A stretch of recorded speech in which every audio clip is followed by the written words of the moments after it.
Nah, kalau orang yakin dengan Allah, dengan sifat rububiyahnya, misal prakteknya begini, kalau Anda sedang sakit, yakin Allah pasti sembuhkan, lalu ikhtiar, yakin dulu sama Allah. Dia ada kalimat-kalimat, ya Allah kenapa saya yang sakit ya Allah, kenapa bukan tetangga saya saja ya Allah, kenapa saya yang diuji begini ya Allah, kenapa saya harus mengalami ini ya Allah. Tidak, hadirkan dalam jiwa, tancapkan, jangan ragu.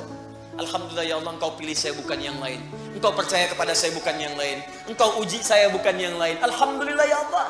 Dan tidak mungkin kau memberikan sebuah ujian kecuali kau sandingkan dengan kemudahan. Lalu Anda bacakan tadi yang tadi, inna ma'al usri wa inna ma'al usri, bacakan itu, lalu minta berdoa kepada Allah. Ya Allah, engkau yang berjanji, engkau yang menepati, engkau katakan dalam setiap kesulitan pasti ada kemudahan, dan saya memohon dengan segenap janji dan kemuliaan kau sebutkan dalam Al-Quran. Minta, cepat diberikan. Ya, minta dengan bahasa yang indah, itu dapat. Nah, itu jarang kita pakai, cuman dibaca, nggak diamalkan. Kalau kita konsisten dengan itu, di pekerjaan ada kesulitan, pasti Allah mudahkan, yakin saya. Jadi Allah itu bukan sekedar diucapkan, tapi dihadirkan, diikuti dalam jiwa. Bimbingannya, pedomannya, dirasakan mengawasi kita. Itu kalau orang sudah begitu, semua disandarkan kepada Allah, tawakalnya tinggi, disandingkan dengan ikhtiar yang positif. Pertama, dia nggak akan kecewa. Nggak ada gelisah dalam jiwanya. Saya tanya begini, Bapak Ibu ta'lim ke sini karena Allah atau karena Ustaz? Ngaku. Allah. Ntar Ustaznya nggak ada, ya. Nah, Allah.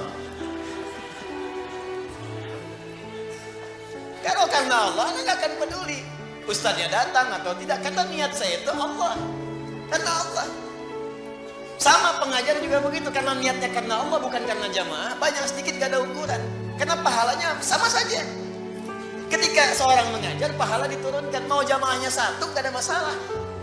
Makanya ada seorang syekh yang pernah saya kisahkan, jamaah banyak beludak, satu kali yang hadir cuma 1-2 orang, tapi semangatnya gak berkurang, menggebu-gebu, nyampaikan dengan benar. Orang bingung, syekh kemarin banyak orang, Anda begitu, sekarang cuma 2, begitu juga. Apa Anda gak kurang semangat cuma melihat 2 orang? Apa jawab syekh ini? Saya ini kan mengajar karena Allah, Allah yang perintahkan. Saya nggak peduli mau datang atau tidak. Tetap saya akan berikan yang sama karena Allah yang perintahkan, bukan karena manusia yang hadir. Karena nggak akan kecewa. Ya, diminta Ustaz Adi nih, Ustaz Adi, tiba-tiba yang datang misalnya Ustaz Asep, ya, nggak ada masalah. Ustaz Michael, Ustaz Stephen, nggak ada masalah.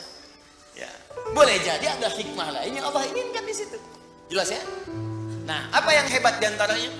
Innalladzina qalu rabbuna Allah. Orang-orang yang tawakalnya kuat kepada Allah. Lillah, ikhtiar lillah. Cari kerja karena Allah. Gak dapat hari ini, alhamdulillah Allah ridha. Yang penting ridha dengan ikhtiar saya. Ikhtiar itu menghadirkan rezeki, bukan pekerjaannya. Ingat ikhtiarnya. Begitu ikhtiar keluar, rezeki akan diturunkan. Atau diakumulasikan pada puncak ikhtiar yang nanti kita dapatkan. Kemudian, perhatikan kalimatnya. Tatanazzalu alaihimul malaika. Maka Allah akan menurunkan malaikat spesial untuk menjaga orang itu.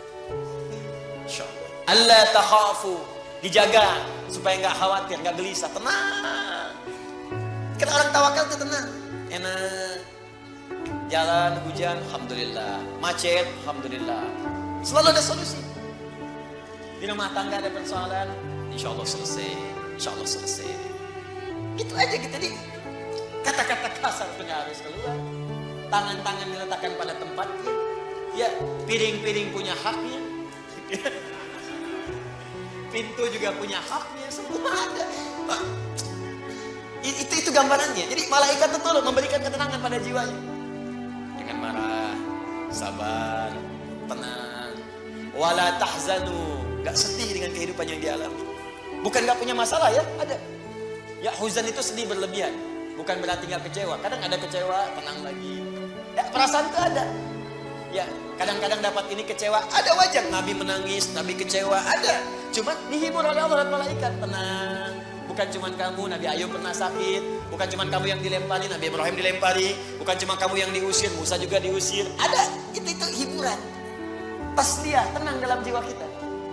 Wa abshiru bil jannati allati kuntum tu'adun. Dan Allah berikan kemantapan dalam jiwanya. Gak apa-apa capek saat di dunia. Toh pada akhirnya semua orang juga akan capek dan istirahat di alam kuburnya. Cuman saya menantikan surga yang dijanjikan oleh Allah Subhanahu wa Ta'ala. Memang kalau nggak mau capek, ya di alam kubur, Bu. Sepanjang di dunia pasti capek. Tapi kalau orang tawakalnya kuat, ketika ada capek pun dia sabar.